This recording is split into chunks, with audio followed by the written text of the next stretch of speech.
I always wonder if YouTubers in a certain niche know about each other and think about each other. Like, does ThePrimeagen know about Luke Smith, or does bashbunni know about BreadOnPenguins? And like, do they think about each other? And like, what are the behind the scenes? What does it all look like? For the people who are making the content. I always thought it would also be funny to kind of just break the fourth wall as a content creator and like go outside of just talking about tutorials, which some people do on podcasts and stuff. But what if you just like completely acknowledged that you are also just a person and you also watch YouTube, and you know about all this stuff? And I guess be the change you want to see. My mom would always say, Sylvan, get off Pixel Gun 3D and go outside. I definitely heard the change you want to see quote somewhere else on the internet. So I'm going to go through all the YouTubers that I watch regularly to infrequently, or that have had some mark on me in some way. And I'll talk about the behind the scenes, what I think of it all, what I think these other people are likely getting, what YouTube is like, all of that stuff. And yeah, hopefully you'll find some new YouTubers maybe to watch, and maybe learn some things about ones you already know about. And yeah, get a lot of my opinion. No better way to get canceled quickly than target everyone at once. So I have a list here, and let me just make sure I'm recording, because that would be embarrassing. Yeah, so first up, Luke Smith. Obviously pretty notable for my channel because I have a lot of similar, very cynical opinions. If you don't know, this guy is kind of a Unix, or like Linux. He's a free software philosopher kind of guy that walks around the woods. He used to do a lot more Linux tutorials for dmenu and Arch Linux and stuff, and Vim back in the day, but he kind of moved away from that to just talk about philosophy and cryptocurrencies and yeah, the way the modern world is. And this guy he's a controversial figure. There's some great things about him. Like, his tutorials are world class, and I take a lot of inspiration out of his Vim stuff. It's like no nonsense, no intros, no anything you don't want to see. You just go right in and you deliver on what you said you would deliver on. You do the tutorial, and he's like so averse to sponsorships and any kind of bloat and like, hi guys, welcome back, I'm a content creator. And he's just like very red pilled and cynical about the whole way of the world. And this guy was very influential for me, like, because I had kind of always felt a little bit like I'm a very cynical guy, but this is like he's just a guy on YouTube talking about how the way the world sucks now, and great YouTuber for that. The only thing I will say is he is very conservative, and you get it here and there in snippets, and it's not especially hard because he's very like libertarian and talks about all this technology. And if you watch him, you're kind of a nerd, and you go any deeper, you find his like PeerTube or anything, or some of his blogs. He said some very problematic stuff, and there's also like a lot of like what's it called? There have been like Confederate flags in the backgrounds of his props and stuff. He's like a very traditional, and he's very Christian too. He kind of went off the deep end with that. And yeah, I don't want to make this entire video about politics because it would take forever, and there's like an endless amount to talk about there. But that is I look past all of that stuff because I think some of what he's saying is really good. But don't take everything this guy says as like the truth. Let me get some better lighting, actually. Oh, that lamp is not plugged in. Whatever. Don't take everything that guy says as like cold, hard fact. Because even though he has some great points and he has some great opinions and he's clearly thought a lot about the world, there are other ways to look at things. And just like to give a brief political example, right? I would consider myself very libertarian, and I really like the idea that the government is it's important for some things, but people should be the ones making the choices for themselves. You shouldn't have anything forced upon you. And my problem with a lot of this stuff is like, take some liberal talking points like trans rights or abortion or something, where someone like on the left side of the spectrum, which I consider myself more on the left side of libertarianism because I grew up in Burlington, Vermont. My parents are like professors at one of the most liberal universities. And say you're pro-choice and you're pro-trans rights and stuff, and that's very libertarian, right? The government should not interfere. But other libertarians like Luke Smith, for instance, on these issues are like, I don't know, very pro Monero and like coin privacy and gun rights and stuff. Like the more right-leaning, I guess gun rights are the biggest example for me. And yeah, I should be allowed to have whatever kind of automatic firearm I want. And I'm still not like, I'm not like just liberally like, oh, that's completely dumb, like ban all firearms, because the way I think about it is both sides are hating on each other and being so hypocritical about it. Because if you're a libertarian, you have to accept that you don't have to agree with everyone on the other side, and because that's just not how libertarianism works. I'm pro freedom. For me, my ideas, I don't like abortion. That's not freedom. And then enforce your ideas on someone else, no matter how right you think you are, no matter how good this side of your argument you think is, enforcing it on other people is not libertarianism. That's not what Luke Smith stands for fundamentally, I think. I mean, he's got very strong opinions on certain things, and he might enforce something like pro life, but it's the other way around too. Like liberals being like, how could they ever like have such and such a stance on immigration? That's so racist. Or how could they ever have a stance on firearms? And then they're like, we're allowed to have our abortion rights and our trans gender reassignment rights. Like, but fuck you, that's not freedom. Having guns isn't freedom.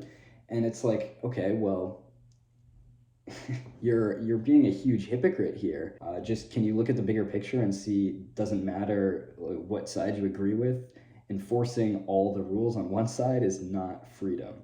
And maybe it's some argument for like splitting of the two kind of extremes, because America's getting more and more extreme. And I mean, I don't want to talk about politics the whole video. Like I said, this could go on and on and on. So I want to just keep this moving along. But basic idea, he's a great YouTuber, but don't take everything he says. Don't let your what you know is right, if you're liberal, to be like washed away by this stuff.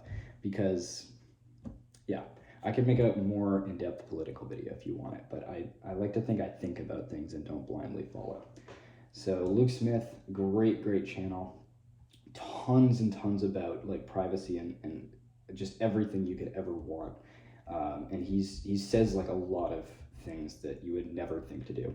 I also love him because of his credit card stance, which is something like it's like such a Vim user thing. Like I'm also maxing credit card benefits, and I got the inspiration to put all my sign up links on my website like he does. So great way to support me and get a credit card yourself. Like we both get a kickback from it. You get $100 sign up bonus. I get $100 sign up bonus. You don't have to pay me anything. You get a credit card. I can make a video about how to min max this stuff, but it's like literally free money if you're someone who's smart. Okay, and then next up is BreadOnPenguins. This is a very interesting one because BreadOnPenguins, she like rose to popularity around the time I wasn't really on YouTube. So I don't have a very like deep connection to her like I do with Luke Smith. But I've watched a good amount of her videos, as you can see. Luke Smith like in terms of values, I mean, I'm not exactly sure, but as far as I know, like as far as I've listened to her, she seems more liberal, but also very libertarian, very privacy focused, so this is a great channel. I think she's very based and does a lot more on the Linux side than on the Vim side, but you can see she does have I'll say a couple other things about her too. She's very smart with what she's doing with her style here. Like you can see her style is very unique. Like look at all these like kind of warm gradient colors and kind of forest themes, but she's also not afraid at all to switch her style up. So you can see like this is a very intelligent person here behind this channel, which is obvious if you watch her, but this is a very good channel, and she's also very like aware and interacts with her audience in a great way. One thing I will mention to her, I don't know if she'll ever see this, she seems like too base to go on YouTube. I don't want to like criticize anyone. I just want to frame things as like pieces of constructive criticism, I guess. Sounds corporate and dumb, but that's exactly what it means. That's exactly what the meaning I don't know. You get what I'm saying, I think. Basically, my one critique of her is she doesn't edit at all, kind of like Luke Smith, and at least as far as I know, she may have started editing a little more. And the kind of Luke Smith based like thing is like, who needs to edit? That's very kind of other YouTuber that's not based like I am. That's very like content farmy, and just I sit down and I say everything I need to, and I don't need to edit because I don't have like a fluffy script or anything that I don't need to cut out white space. It's all go, go, go, you know, good content. And for the most part, she pulls this off. I would say 95% of the time. But there is time where she's like saying a couple too many times, and I think this could have been just cut. And I really don't mind watching cuts when I see YouTubers, even if it's like a little unnatural and jarring. I think it's kind of a nice lo-fi aesthetic versus like smooth cuts. You know, it's kind of a nice. You can see the thought process behind it. But that's a very small gripe. Great channel overall. She's very based and also plays the fiddle like I do, which is awesome. And yeah, I'd love to collaborate with you one day if you're watching. But I know you're also a very kind of independent, privacy-focused YouTuber, so that's cool. And again, about the like editing things, I know you say you make major cuts, but like I wouldn't shy away from cutting. Like you barely have to make cuts. Like I barely edit. I spend 5 minutes editing, but it can really help to just cut out pauses that are a little incoherent. And I've just found it's made my content a lot better, and it could improve yours too. And keep doing what you're doing, it's succeeding. But yeah, that's just my subtle opinion, I guess. And then let's go on to bashbunni. This is an interesting one. So bashbunni is a YouTuber like I don't watch hugely. Like I've seen maybe 2 or 3 of her videos through. First of all, because she uses Emacs, I think, which is absolutely despicable. But yeah, I think bashbunni has some great, like very deep dive content, and is like great for being a contributor to open source projects, and has some very solid content.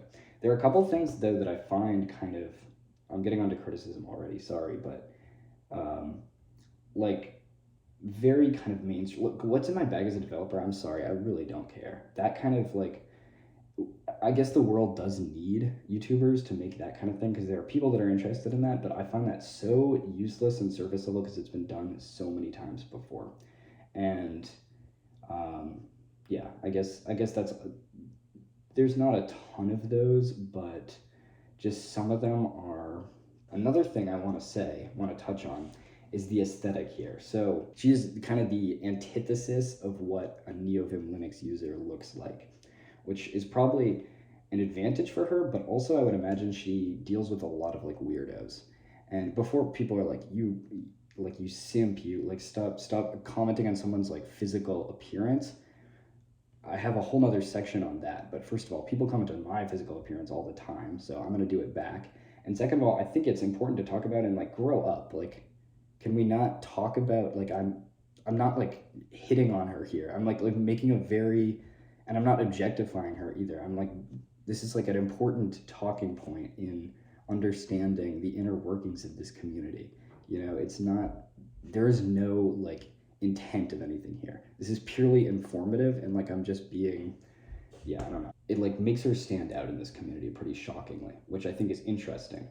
And I'm sorry if you get like a lot of weird comments. I've noticed a couple when I've gone to comment, and people like they're saying like, bro, stop simping. Like it's just so annoying. Like this sounds like I'm defending myself and coping really hard here, but when I leave a comment on something like this, if I were to do that to another YouTuber of a similar size who wasn't a girl, then it would not be a problem. You see what I mean? That's what's probably so hard for her to have to deal with all the time.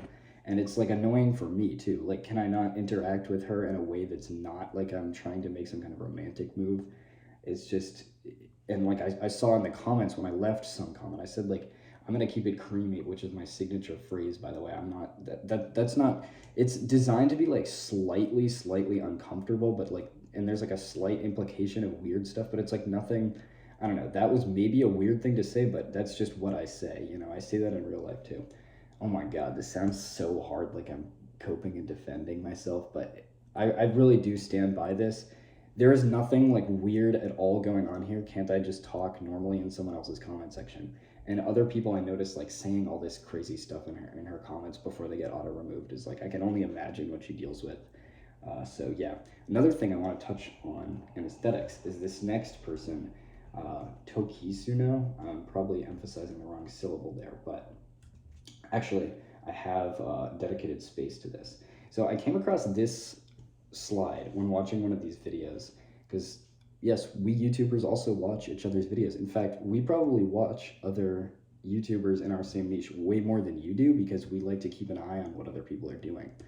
So, I mean, I don't know. Sit with that. Probably ThePrimeagen is off watching YouTube on his own time. If he doesn't, I mean, he spends so long watching YouTube anyway. But yeah, basically, this I think is a very funny and interesting, like, this guy is like basically just calling me very handsome, right? Which a lot of people like. There's all the Timothy Chalamet comments that I get, which is very nice. But I think like is funny. Like people just really do not understand. At least this person. I think your name is Lucas. Um, Aesthetics and like how you can use just like basic lighting and a couple things to make yourself look a lot better. This is absolutely the worst picture you could have picked, because it's like side lit too much so that like my skin looks like it's I don't know, it's like bleached white, and then like you can see like how much like eye bag I have, which by the way is not a side effect of like Percocet or any kind of weird medication I'm on. It's just like I have sunken eye sockets, and so like they cast a shadow a little bit. And also I'm probably dehydrated 24/7, so sue me. But like terrible angle in terms of that, right?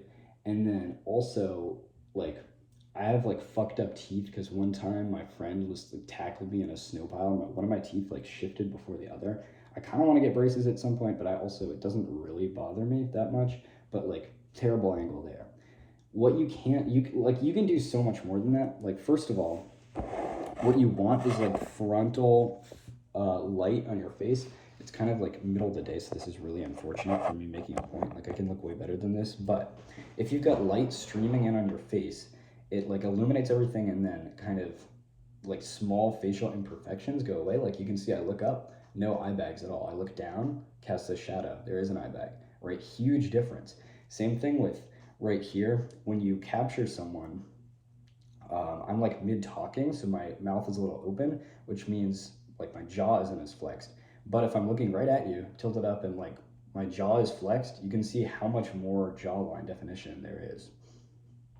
And then also like forehead, people have pointed out I have a much like longer forehead than my like look-alike namesake Timothy Chalamet. That's partly a reason why I wear a hat, because it helps with that, but it also doesn't really matter. Like if I take off my hat, I still look fine, especially in this lighting. You see it's like getting rid of any facial imperfections at all. And not that there are a ton, I don't have like 3 eyes or anything, but it just goes to show you. And then you flex your jaw a little bit, like that's how you capture someone. So I'm just saying, like, I should talk about your channel more than that. Like that's the, I do like your channel. I haven't watched it a ton. I've just kind of checked you out a little bit, but I wanted to say also, like, in this video, you're not playing to your strengths at all. So your light is right there, and yeah, you're not like illuminated in a good way. And it's just like, it's like a bad angle and setup. But like you look at this, you're like a really attractive guy. And I think most people, like me, I do not consider myself like highly above average attractive at all. I think I just have a really good sense of what makes me look photogenic. And that's how I can appear. Like I look identical to Timothy Chalamet sometimes. Like this guy, like you have a great face. You have great facial features. There's absolutely nothing like less attractive about you than me. And we have the same mug also, by the way, and we also use Audacity, so that's cool. But yeah, you have a strong jawline. These are great looking glasses. You have like good freckles, very symmetrical eyebrows. This lighting like does you a lot of justice, versus this lighting doesn't at all. So it's all like, everyone is like on at least people who know how to set up their lighting is less attractive in real life than they look normally, unless like you're walking around and you're able to keep your head like always kind of in the direct ray of the building and like, or the window, and flex your jaw or whatever. But yeah, you are like, I just wanted to say that's, my friends and I were like dying at that, because you're like calling me so attractive, and you picked literally the ugliest possible frame to pause on there. Yeah, so just to break the fourth wall a little bit and talk about that kind of stuff. I don't at all mind when people comment on my appearance, so I hope it'll be looked at in the same way for me commenting on other people's appearances. But yeah, you have a cool channel too. I would go check out Lucas over at Tokisuno. I don't know. It has like, you study like languages and you're more, I think you're a linguistics major or something. That's awesome. I hugely respect that. And also a Luke Smith person. ThePrimeagen. So ThePrimeagen is maybe the biggest Vim YouTuber, which I think I swing more to the Linux side of YouTube than I do to the Vim side of YouTube. I don't love the Vim side of YouTube, and I've of course watched ThePrimeagen because he's like the guy in my niche. And he is kind of funny, and I appreciate that he like reacted to my content, which gives me publicity. But my problem with him now is he does so much kind of reaction content and streaming. It's like not, people say, oh, he's so funny. He has his moments, right? But I find a lot of his comedy is like laughing at other people's comedy. And like, why him? You know, why not just go directly to the source? I guess people like to feel like they're part of a community and like watching something with other people. So I do get that, and he does provide that very well. He also made maybe the best Vim tutorial for setting up NeoVim, and yeah, and I followed that originally. So I do have to give him props for that. And he is like a big community member, and he has done some great things. Like you check out like this video and other like non-stream reaction content videos. He does some amazing things, and he also has a crazy background story. If you don't know, I'd go research that. And yeah, so very cool guy, but the reaction content and the humor and persona recently has just not been productive for me to watch.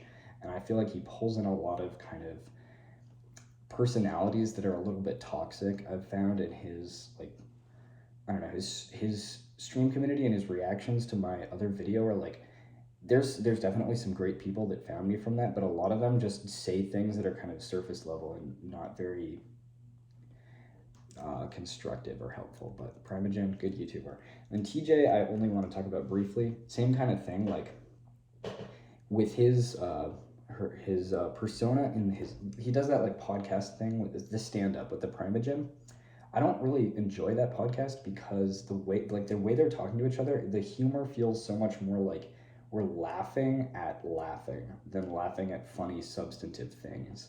And they're not, substantive is such an Orwellian word, but you know what I mean? The personalities are more funny because they're laughing rather than funny because they're actually funny for the most part. They do say some really funny stuff occasionally, but that's just what I found recently and why I can't exactly get into that podcast.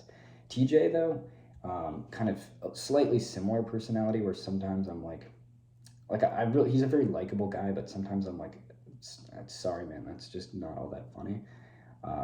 Which that's probably blasphemy to say, but he also, he makes like the best deep NeoVim configuration tutorials. Like his tree sitter and setup for stuff like that is just phenomenal. He says some of the best, he has the best information on that. Great YouTuber all around. Like ignore my critique of me not really enjoying his type of humor that much. Actually don't, I stand on that. Okay, and then I can close that tab. Let's see, what's next? BenVallack, very interesting YouTuber.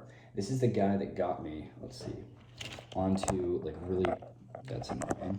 My wires are all tangled up, but onto really weird keyboards, like the Ferris Sweep specifically. He was the channel that I followed to get that. I hope I can show these without copyright strike through. I think I can. And yeah, great YouTuber. He has incredibly high production quality and unusual production quality, and just kind of beyond keyboards, he goes deep on all kinds of philosophical stuff, and like I really admire his production quality and writing and everything. Great channel, and he did get me into a lot of things. I feel for him recently because he has like one video on like barefoot walking, which I'm not hugely into because I'm a runner and I need them alpha flies to go fast, so it's kind of all lost and hopeless. But I feel for him on some of his newer niche videos where he talks about things like this one, They Don't Want You to Think, which is kind of a philosophical thing I would or like Luke Smith type character would make. But because like he's got a ton of subscribers from this barefoot video, I'd imagine, which has over 1 million, like his percentage of viewers that care about all the stuff he says is small compared to the ones that care about just that one video, which I think can hurt your retention over time. And he does have multiple channels, but yeah, I just feel for him. Like, he's saying some brilliant stuff and just not really getting that much recommendation or fame for it, and not reaching that far, which just unfortunately happens to all of us. It's another thing that just sucks about YouTube. You put a lot of work in sometimes and you don't get anything. If anyone's ever tried to make content, you know the absolute pain of that. But yeah, go check BenVallack out. He's just a great channel all around. And then Linkarzu is also a very interesting channel. I only really would watch him because, or like, I wouldn't be watching him if he didn't reach out to me, like, and we weren't kind of friends, because I thought like his content for a long time was kind of surface level and not that interesting to me in terms of like the Vim advice and the workflow advice. It was stuff I had already known before. If we sort by popular, it's like, I don't know, setups like these, right? And so yeah, that's why it took me a while to get into him. But now I see like he does podcast reviews with like very interesting people all throughout the workflow communities and Linux and Emacs and all of that stuff. And that's kind of his thing now. He interviews people, which is awesome. And also, checking out his latest stuff, this guy really knows a lot about like keyboard, if not like Vim, like keyboard layers and keyboard customization and like chording and all that stuff. Like, this guy's the Kanata guy. Kanata, I don't know. I haven't fully looked into that yet, and I want to at some point. This guy goes very deep on that. That's his thing. And yeah, him doing the podcast is also awesome. Really cool. The one thing I will say as a critique to you, Linkarzu, is, in my opinion, you're stylistically too consistent, especially lately. You've really like found this kind of neon text plus icons theme and just locked in on it, which I've heard the advice when I started my channel. You don't like choose your aesthetic and then stick to it at the start. You wander all over the place, and once something works, then you slowly hone in on that. And I see a lot of people doing the same kind of neon theme within Vim, and it's like, I think it would make you harder to stand out. So that's the one thing I would say. You do it a bit, but I would like explore different styles more, just to see what you could achieve. Like the way BreadOnPenguins was kind of like, you can see kind of honed in on this gradient, like warm and nature theme. This is just like, I think you stuck with a theme too early. But yeah, I don't know. That's just my 2 cents on it. Next up is similarly a friend who contacted me, HenryMisc, who I wouldn't watch otherwise, just because he makes like, or used to make videos about kind of, I don't know, like there's his one big YouTube video, I don't know where it is. I guess there's one with like 100K views. Yeah, any of him set up from scratch. I sorted by popular, could have just looked at the top. So it's kind of like stuff I wouldn't watch, because I already know this stuff. And he's also one of those channels, again, see this neon theme from Linkarzu and HenryMisc, like, to me that feels a little bit too similar, and it feels a little bit weird that both of you like saw that neon theme and decided to stick with it like right off the bat immediately. And yeah, but HenryMisc is a very interesting guy because he reached out to me and he like saw that I was doing something very different and wanted to know all about it, which I appreciate a lot. It was very cool to talk to him. And you can see now his style has changed, right? And I don't know if you've noticed his shorts, he makes similar style kind of shorts that I've been doing. And this is so awesome. Like, this guy has realized that he has like a few big breakout success videos, but his subscribers from those are subscribers because of those videos and not because of his personality or like a recurring theme, and he just like immediately realized that and started pivoting and was like, now, like, I talk to him all the time and Linkarzu about other strategies and stuff, and yeah, just what we're all thinking about the current way of the niche is. And he's already like looking at running, like making more specific to his style of work. Like, this is my workflow for Jupyter notebooks or such and such. Yeah, I think he's like kind of in data science or machine learning or something. I don't remember exactly, sorry. And like, this is a great guy if you're in that field and you also care about workflow stuff. So Henry is a very cool channel. And then Fireship, I just want to obligatorily talk about, because I've made a couple 100 seconds parodies, and I still watch Fireship actually to this day, because even with the AI slop, it's a great like overview, and you just kind of sponsor skip the ending. And Fireship is now fully owned by private equity. If you don't know, that horse has kind of been beaten into the ground.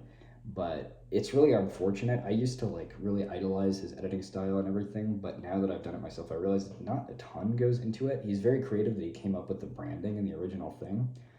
But now, like, I can see how that could just be fully automated by private equity, and he's absolutely being voice cloned. You can kind of hear it. So it's still a solid source of information, but just know it's been profit mined for all that it's worth, and it's kind of soulless now. Maybe he comes back to make these videos occasionally, but this one felt very off to me. I would put a lot of money that it was not made by him. And yeah, I don't know if I'm going to continue doing the 100 seconds videos, because I like to go deeper, and it's a funny parody once in a while. I made the grape nuts one, but yeah, other than that, it's a lot of work to produce those, and I don't think it's crazy like enjoyable. Like, I'd rather make a deeper philosophical dive on him. And I also don't want to be known as a guy who can't think of his own ideas and is just cashing in on Fireship's branding. But Fireship was a great guy back in the day, and I'm sorry about your mother and like everything that went down. And I'm not mad at you for taking that road away. It would be I feel like it would be hard to be you, to have all this money now but kind of lose your creative outlet. But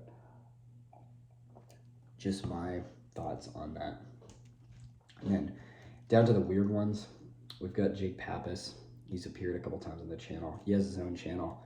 I'm not sure how much work he's going to put into it, but if you go subscribe to him, there's a better chance he'll start making his own stuff, and he is kind of funny. And then Tony, by the way, is kind of an honorable mention for me, because I don't really watch him, because he does very in-depth install guides for Linux, which is not something I got into fully, but he's also a great YouTuber, and you can see he's got some humor right here. Installing Linux 2026 edition. He also did offer me, I don't know if I'm allowed to say that, he did offer me some position at a company. So yeah, I won't go into detail there, but he produces a lot of, these are great tutorials, very in-depth, and this is just like a trove of technical information. So if you ever need an install guide, check out Tony, by the way. I've seen him on my comments a fair number of times. And also, what's really cool about this guy is you can see a great example of branding. So this branding is really successful. You can see he's pulling in some big views here and getting like a lot of people for these guides. But the branding is very it's very faceless and personalityless. You can see subscribers don't exactly reflect that, because they're like getting pulled in for one video, which is not a problem at all. Like, you're still contributing a ton to this community by making these great tutorials that are very in-depth. And but if you ever wanted to expand to a regular, if you wanted that as a dedicated, if you wanted to go for it for real, I think that would be a good place to start. I actually don't know that, because I haven't watched enough of his videos to know how much humor he injects. He obviously has a good sense of humor there, so he might already be doing that. It might just be like the numbers worked out in such and such a way. But yeah, and then I guess the last one is just one recommendation that is outside of Linux and Unix. That would have to be Joe Delaney, who I used to think was from Ireland, but he's from Manchester. And this is like the Luke Smith kind of character of lifting and like the fitness world. Not just lifting. He talks about philosophy and all this kind of stuff too. And this guy, I'm surprised he doesn't have more than this amount of subscribers. Maybe it's because he's a little bit cynical, but this guy is like Luke Smith of fitness. Like, he's so kind of tapped in and aware, and it's not just like low effort. Like, this is the most high effort content, and you can see kind of he really studies thumbnails and stuff. This guy is like a YouTuber more than Luke Smith. Like, so that can kind of put people off that he's not using FFmpeg on an old Arch ThinkPad to edit up his stuff. Like, there's a lot of production that goes into it. That by no means though means that he's a very high quality YouTuber. He has the information is super dense and good, and he's actually like a smart guy. He actually talks about real stuff, exactly like Luke Smith does. And so yeah, don't be put off by the kind of oversaturated normie tube looking thumbnails. This is a great channel. But yeah, that's everything I think kind of about all the channels in this niche. There's a bunch of other ones that sit around 2,000 to 4,000 subscribers, which I like have looked at occasionally, but don't watch regularly. And I also just don't watch a lot of YouTube. These are all kind of people I've known about for years, you know, before I started this. Now I pretty much don't watch any YouTube anymore, but it's those people like are also, you're doing a great job. Keep chugging away at it. Maybe you can follow some advice. I see a lot of people following the same, especially in neovim, like neon synthwave aesthetic that 6 other people have, and just try something really weird, you know, like make it all monochromatic. Why is no one like black and white? Why is no one like wood themed, you know, like texture everything like it's different pieces of wood? I don't care if you steal those ideas, just like go do something other than your current branding, because if it's not immediately making you virally successful, just change it every time until it does, or until you get more traction. So that's my advice to anyone else. And if I forgot a YouTuber, I know there's a lot of big ones I probably forgot, like Low Level Learning, and I don't know, there's other ones like that. It's just because there's a limited amount of time in the day, and everyone likes a different suite of YouTubers. Some of you probably won't know half the people I just talked about, so yeah, don't get mad at me for not knowing your favorite YouTuber. It's how the selection of the algorithm worked. And yeah, that's about all I have to say in this one. Hopefully you learned something, and I'll catch you next time.